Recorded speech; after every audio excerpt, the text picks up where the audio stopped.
100 must-read summaries. Start. Punch fear in the face, escape average, do work that matters. Written by Jon Acuff.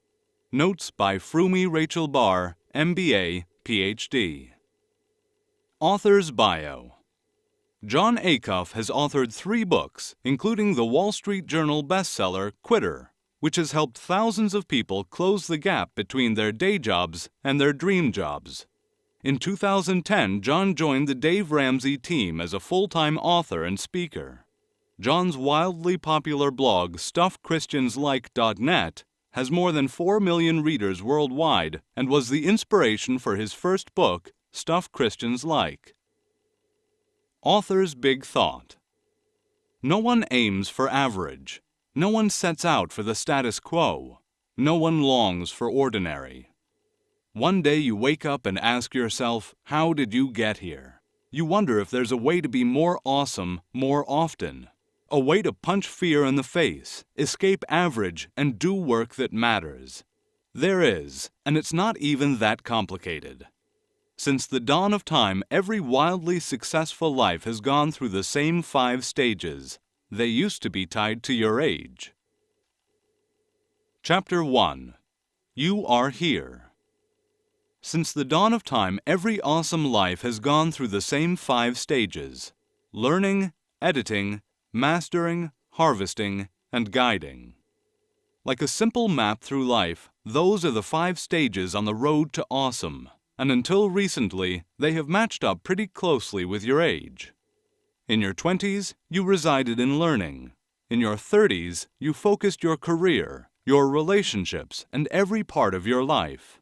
In your 40s, you ascended to mastering. You edited your life to the most important things in your 30s, and then it came time to master them. In your 50s, you basked in harvesting. You made the most money in your career during this decade and reaped what you sowed. You harvested abundant relationships in your 50s. In your 60s, you entered a place of guiding. You got to give back generously to people who were traveling the path on which you spent 40-plus years. The path to awesome is much narrower than the other, more common path. The trickiest thing is that both paths begin in the same place, and both paths end in harvesting and guiding. The key difference is that if you've trekked the path of awesome, the harvest is abundant, and you will guide other people down their own abundant paths. If, on the other hand, you've coasted the path of average, never daring to believe you could learn, edit, and master your own bit of awesomeness, you will harvest a crop neither you nor anyone else desires. And you will then guide, but instead of illuminating an awesome path for others, you'll become a lighthouse indicating the rocks on which you crashed your life. The opportunity and speed with which you can reach awesome has never been greater.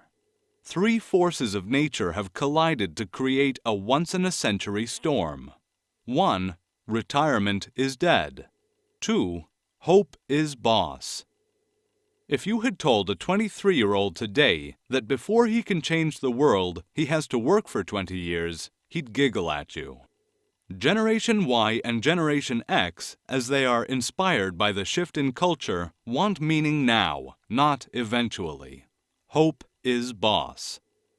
And 3, anyone can play. You can be more awesome, more often, a whole lot faster today. The internet revolution isn't over. It's barely started. And one of the biggest things it's done is radically shorten the path to reaching your dreams. While the 5 stages of awesome have held true for decades, reaching awesome used to be primarily a post-midlife accomplishment. The path to awesome was decades long, and there was little you could do to shorten it. Everyone had to put in his or her time. The internet, and especially social media, has changed that. You just have to find your starting point and stay on the right path. Awesome is a lot simpler than you think, because you used to know awesome quite well. Everyone did at one point, especially when we were kids. When you were young, your right hemisphere, or right brain, was in full force. Your brain was this way when you were a child because you were learning at a rapid clip. You were learning language and the laws of physics and the elements of balance. You had to be unguarded so that you could absorb everything. But as you grew older, the other hemisphere, the left brain, began to gain a voice. As we grew up, most of us came to believe the left brain's assertions, and as a result, we lost the sense that awesome was around the corner. Instead, we started to believe that awesome was not in the cards for us, or that it was illogical or simply childish. The good news is we can recover those childlike notions of grandeur.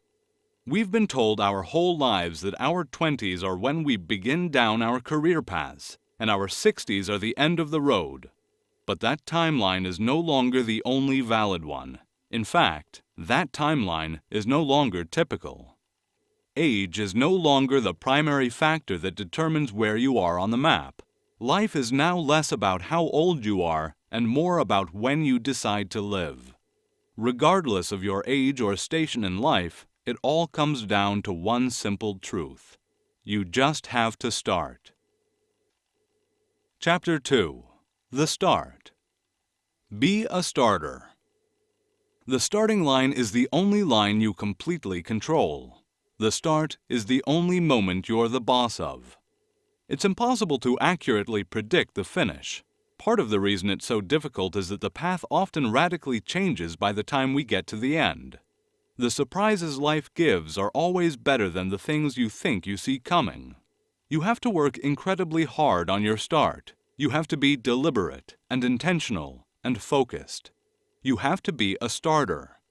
And then you have to be brave enough and prepared enough to react when a surprise presents itself. Average is so popular because average is familiar. We all know how to do average. 99% of the people on the planet do average. The road is well worn, the decisions are obvious, and the next steps are crystal clear. Average is predictable. Awesome is adventurous. So when faced with the decision to be awesome or to stay average, most of us opt for the familiar, for the comfortable. The road to awesome, though, is defined by the surprises. It's a rambling dirt road with twists and turns that offers something new at every corner. If taking the first step on the road to awesome were easy, then everybody would already be on it. One of the hard things is that you have to get comfortable with tension. You have to step into tension. You have to be a realist and a dreamer, practical and impractical, logical and illogical. You have to be brutally realistic about your present circumstances and wildly unrealistic about your future circumstances. Be brutally realistic when you answer the question, "Where am I right now?" Answering that question honestly is critical to your career and maybe even your whole life. You must never confuse faith that you will prevail in the end, which you can never afford to lose, with the discipline to confront the most brutal facts of your current reality, whatever they might be. Honestly looking at where you currently are in life turns your present into a platform you can jump from instead of a prison that will hold you back. Chapter 3. What to expect when you're starting. Purpose is not a final destination. The author is not a fan of finding your purpose. He is a fan of living with purpose. Living with purpose allows you to start today. There's no waiting period. It's not a springboard. It's a filter for everything you encounter every day. Waiting to find your purpose tomorrow is a great way to ensure you don't live with purpose today. Start where you are. Start on what matters to you. Don't get locked into a single purpose statement that suffocates you. Live with purpose and enjoy 1,000 different passions as you continually walk the road of awesome. Forget finding a purpose. It's a never-ending story that will leave you empty. Live with purpose instead. Whatever you're going to do, do it with purpose. As if purpose is an approach to life that can shape everything you do. The first secret about purpose is that the door has been open the whole time. Push the door open and take the next step to awesome. The second secret about purpose is that it usually finds you. Purpose is attracted to motion. Purpose is attracted to momentum. We all search for shortcuts. If you want to reach the land of harvesting, if you want to be more awesome more often, you have to go through the lands of learning, editing, and mastering each time you pursue something new, whether it's a major pursuit or a minor one. You have to work hard and sacrifice and lean into your particular brand of awesome with energy and enthusiasm. You can't skip stages, but you can accelerate them. There are 4 ways to shorten the amount of time you spend in each. Start earlier. The shortcut to greatness isn't a shortcut at all. You just start earlier than everybody else. As a result, you are able to reach editing, mastering, and harvesting much sooner in life. Stand on the shoulders of giants. You'll go further and faster than you would have on your own. Work harder and smarter. Harvest someone else's fields. There will be moments when you get to harvest someone else's field and shorten a stage or 2. Regretting that you didn't start earlier is a great distraction from moving on your dream today, and the reality is that today is earlier than tomorrow. Just make sure that while you're hustling, you don't start thinking you deserve more than you really do. The Entitlement Trap. The greatest temptation most of us will face as we reside in the land of learning is that we want to enter harvesting without traveling through learning, editing, or mastering. Why do we think we can skip 30 years of experience? 1. The internet has changed our definition of expert. 2. We celebrate accomplishment-free celebrities. And 3. Everything else in life is instant. Your practice determines how you play. This is true of almost every facet of life. Every day we have the belief that good things should be delivered quickly. Of course, our careers and lives and purposes should happen at the same rate. If you live with those 3 beliefs long enough, you start to feel you're entitled to being an expert immediately, that you have the right to skip the lands of learning, editing, and mastering. The great peril of the entitlement ladder is that it never ends. Don't climb up a single rung of the entitlement ladder. Demanding something you haven't truly earned is a great way to get stuck in the land of learning for decades, even an entire lifetime. You can shorten your journey with hard work, but the entitlement ladder will lead you nowhere. Ignore the voices. No one has a positive internal voice. We think our voices are friends, but they're not. They're foes. They are the voices of fear and doubt, and they are governed by a simple truth. They only get loud when you do work that matters. With the very first step you take on the road to awesome, fear and doubt stir from their slumber.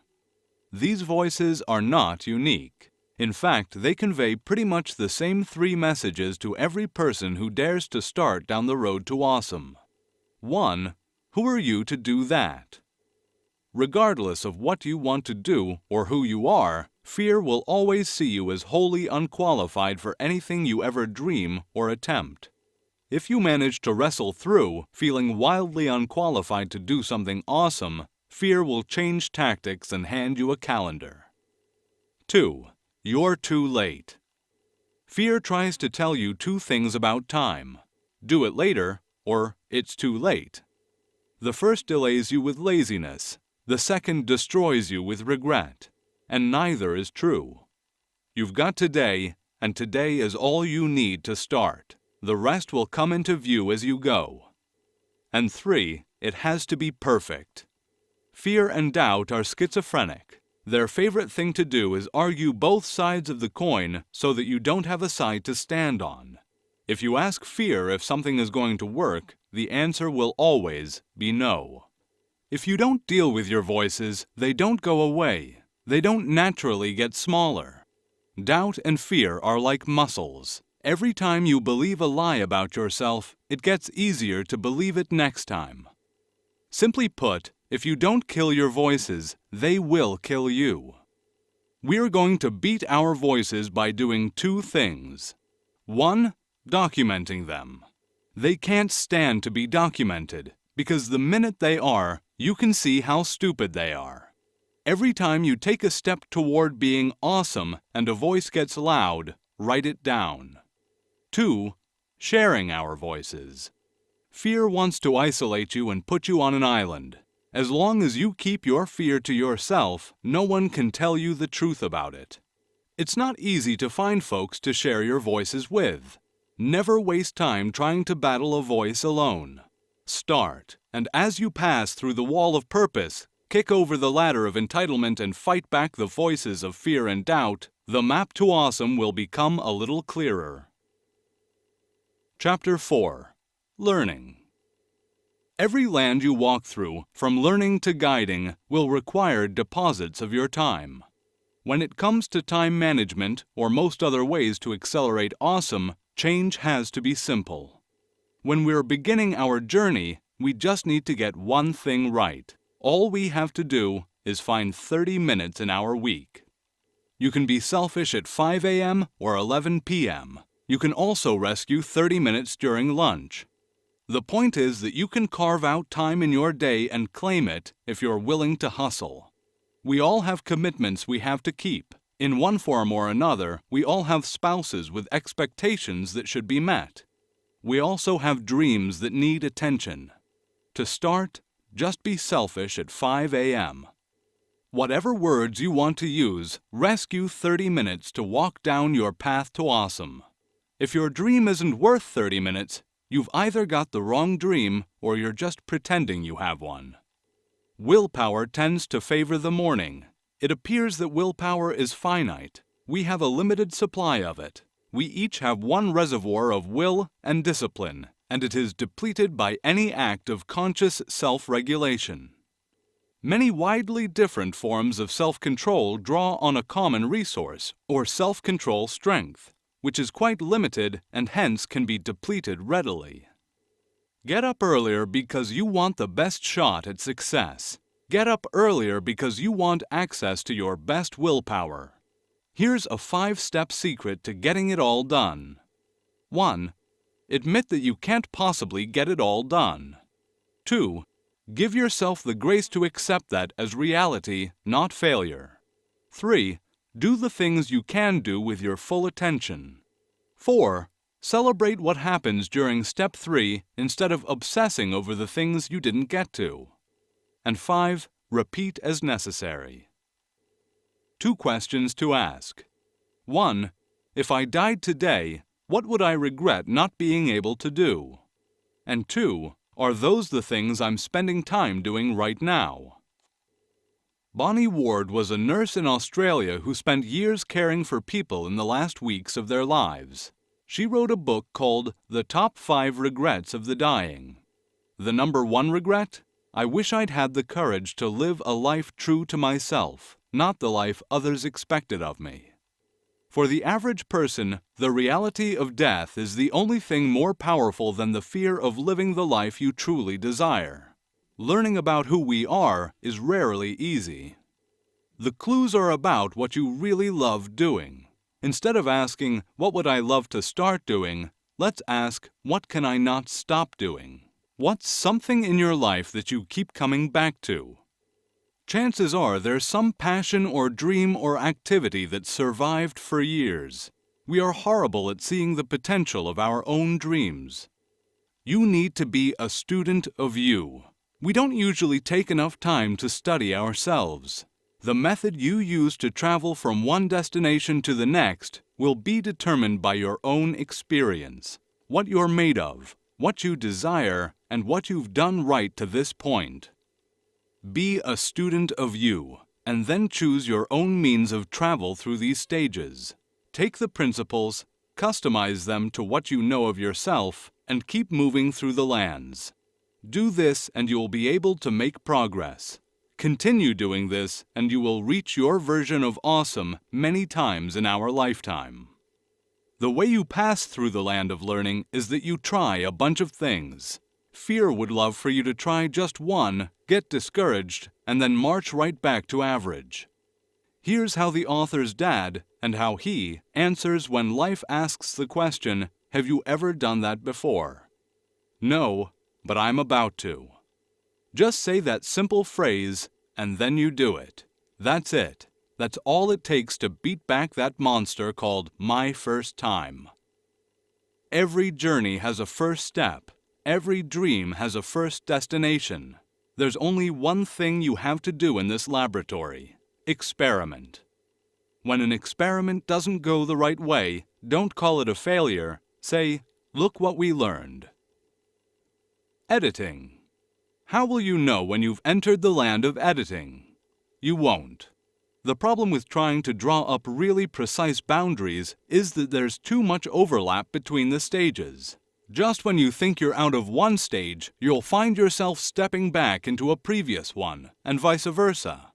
Learning is about addition. Editing is about subtraction. In the land of editing, you're going to take the 15 or 1,500 things you learned and see which ones seem to stick to you.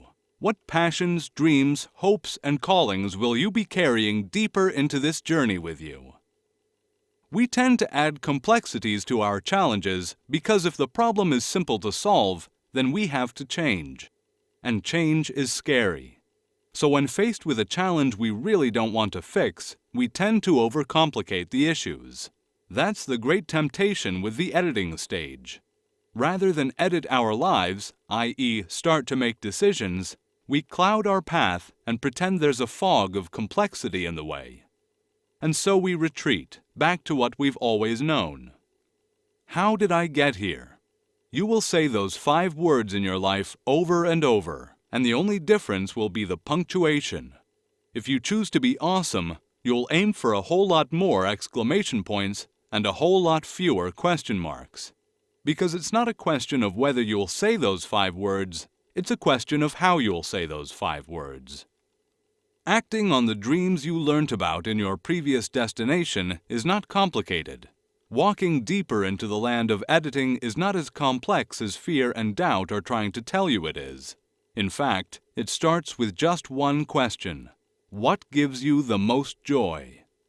We have an uncomfortable relationship with joy when it comes to figuring out our lives. Instead of asking, "What gives me the most joy?" we ask easier questions like, "What will make me the most money?" But money isn't a calling, it's a consequence. There are a million things that will make you money, but leave you miserable. That's not awesome. Awesome is the core of who you are. It's your heart, your soul, the fabric of what makes you. A job title is just a consequence of you living out of your awesome. I'm not trying to tell people to go out and find new job titles. Tell them to escape average. Being awesome is about finding the core of who you are and what lights you up. Once you've discovered that, you can have a million different jobs. You can't be anything you want, but you can be something even better. The best version of you. That's always more enjoyable than trying to force yourself to be something you weren't designed to be. A simple lesson about being awesome. Always play to the size of your heart, not to the size of your audience. You get to assign value to the things in your life, and the value you assign will radically change how you interact with them. Scientists call this value attribution. The value we place on things is a powerful, powerful force. In some ways, it guides our perception of the entire planet. The goal of our entire time in the land of editing is to decide what we'll call diamonds and what we'll call rocks. That decision, and our ability to constantly come back to it to make sure we're staying true, has the power to change the way you see the entire world. The challenge to editing your own value system is that the world will constantly try to convince you that you've got it wrong. When you walk out of the mine holding your diamonds in your hand, the rest of the world may try to convince you that they are rocks. Don't listen. You should never chase awesome with someone else's definition. It's actually really easy to find your diamonds. They're hidden in plain sight right in front of your calendar. In fact, time is the only honest indication of what really matters to us. Want to find the rocks and the diamonds in your life? Look at your calendar. Don't like what you find? Edit it. Edit it down so that diamonds can remain diamonds. If you've got a pile of possibilities in front of you right now, and the idea of editing is overwhelming, step up to the observatory tower and gaze into the land of harvesting. Which destination feels like success? Which one feels good, but not great? Which one feels okay, but not awesome? Whatever brought you to this moment, what passions you brought into the observatory and saw through that telescope, and however many obstacles you have in your path, whatever is true for you, it's not too late. It's never too late to start. Maybe you don't know which passions matter the most to you. If you have too many passions and don't know which one to focus on, here's what you do. Pick one and start. If you wait to create a perfect prioritized list, or just simply wait because you don't know where to start, you are guaranteed 0% joy because you've worked on 0% of your passions. Start on something. Edit it if it's not your awesome. Move on to the next thing. Mastering. A dream you don't have to fight for isn't a dream. It's a nap. Awesome is not a casual affair. There's always some degree of scuffle, some degree of opposition, and as long as you're pursuing your true awesome, you won't shrink from a fight. Awesome starts the moment you do what you love. If you truly love doing it, the environment in which you do shouldn't matter. Find somewhere you can practice being awesome. Get experience. The 3 best things you can do to get some experience are volunteer, take a part-time job, and be led. Volunteering does not slow you down. It speeds you up. It gives you a crash course education that will be invaluable once you launch whatever it is you want to launch. It teaches you lessons you'd rather learn when your future isn't at stake. If you've got a dream that involves a business of any kind, don't be too proud, impatient, or foolish to think that you don't need a part-time job to teach you the ropes. Why not get paid for education in your dream? Be led. Be taught. Remain a learner. Don't ever avoid opportunities to gain more experience and wisdom just because you're mastering something. Learning from those before you is a dying art that can catapult you ahead in the land of mastering. If you want to get better at something, you have to do the reps. That's true for almost every part of life. To be awesome, you need to spend more time practicing your dream than you do promoting your dream. Promoting makes people think you're already a master. Practicing is what actually makes you a master. People who hate your dreams are inevitable. Your response is up for grabs. Constructive criticism leads to an improvement. Constructive criticism's motive is to help. Constructive criticism is a gift. Ask yourself 2 questions when your dream gets hated on. Question number 1, who said it? And question number 2, why did they say it? Pausing to ask why gives you time to reflect before you act. Next time you get hate, make sure it's not valuable criticism from someone who is trying to help you get better. Once you've identified who said it and why they said it, chances are you can stop worrying about it and brush the dirt off your shoulder. Most people can't stand to get a compliment. The first thing we do is try to deny it. We discount compliments.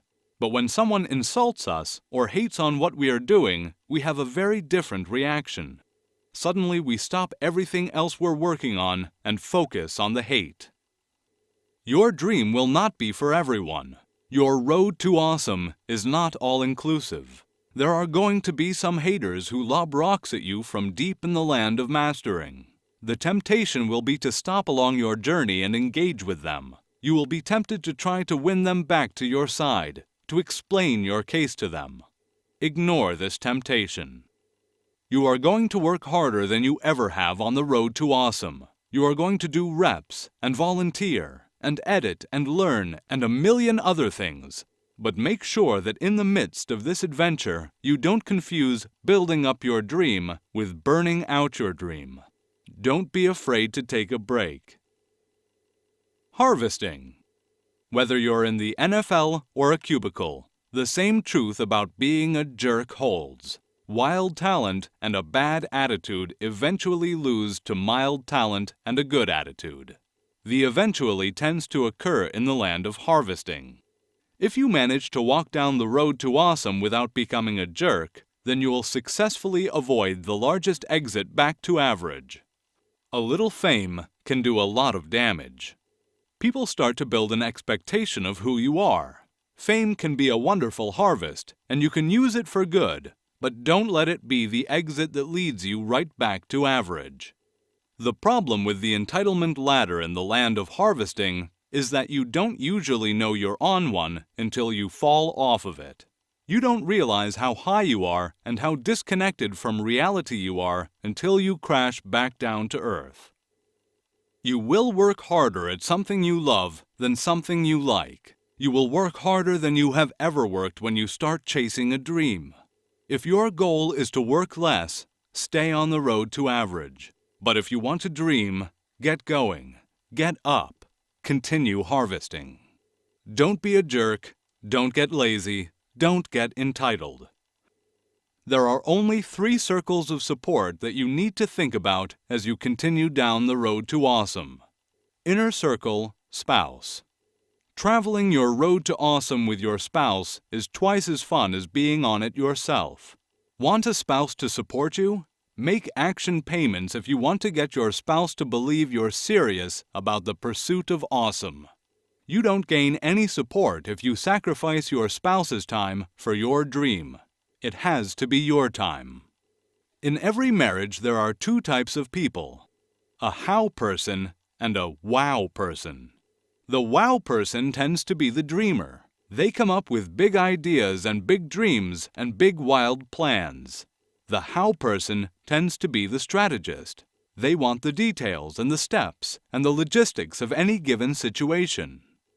No one pursuing a life of average ever received a dire warning of failure from a family member. No one pursuing a life of average was ever made fun of by other average people. But if you decide to travel the road to awesome, you will be. Family members and friends will not understand your dream. When someone doesn't understand your dream, give them the gift of patience. Give them the time to understand your dream. One of the best things you can do to get support for your dream is to support someone else's first. We usually don't take interest in other people's hearts and hopes. There is a great kindness in asking someone what their dream is. If you want help for your dream, start by helping someone else with their dream. If you want support for your hope, start by giving support to someone else's hope. If you want encouragement as you work on your calling, start by encouraging other people. Giving support is the best way to get it. The outer circle. Fellow travelers. The outer support circle is fellow travelers, people who are on their own roads to awesome. Motivation from fellow travelers, whether in the gym or on the road to awesome, is a powerful thing. Excitement isn't the same thing as arrogance. Celebrating some accomplishment or goal doesn't make you a jerk. Being vulnerable about your failures is only half of the story. You have to be vulnerable enough to share your successes too. No one asks why to more. They just chase it and strain for it and often wind up with a whole lot of stuff they never really wanted in the first place. Someone else's idea of awesome, but not their own. People are going to tell you more in the land of harvesting. When they do, ask them why. And if they don't have an answer that suits your version of awesome, don't change a thing. Writing, selling, singing, running a business, whatever the act is, that's what has to fuel you through the land of harvesting. Even if you harvest 1,000 accomplishments during your time in this land, treat them as rewards for what you do, not the reasons for what you do. The fear of failure, though widely discussed and understood, is grossly overrated. Far scarier and far more surprising when it hits you in the land of harvesting is the fear of success. In the land of harvesting, you'll find that there's room and an invitation to keep exploring who you are and who you were meant to be. That can be scary, but don't run from it. Don't fear the harvest, and don't fight it. Lean into it, and know that in many ways your adventure in awesome is just beginning. That's because every harvest ushers in a new start. Guiding. If you're not careful, if you think fear is done trying to quietly seduce you back to average, you'll get stuck firmly in the land of guiding. You will buy the lie that one trip down the road to awesome was enough. If you don't start again, if you don't share what you've learned with the other travelers and head back to the land of learning with a fresh start, yesterday's successes will start to define your today and tomorrow. Instead of just celebrating them, which you should do, you'll start to protect them, to manicure the myth, and you'll be afraid to start over for fear of losing your successful identity.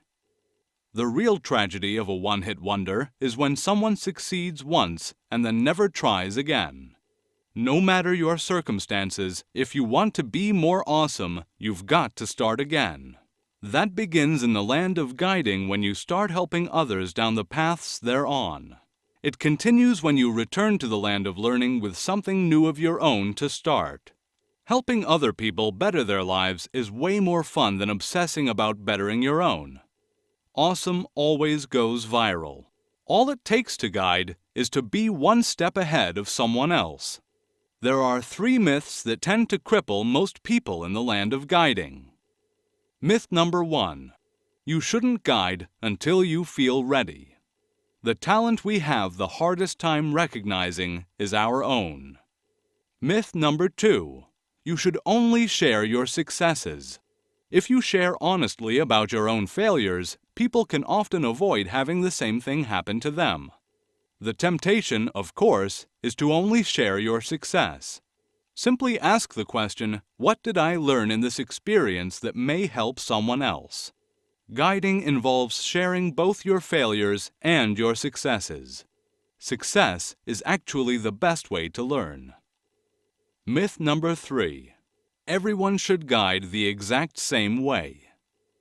Sometimes in our desire to pay it forward, we think we have to pay it forward in the exact same way we received it. But there are a million ways you can guide. Find the one that works best for you, and then do that.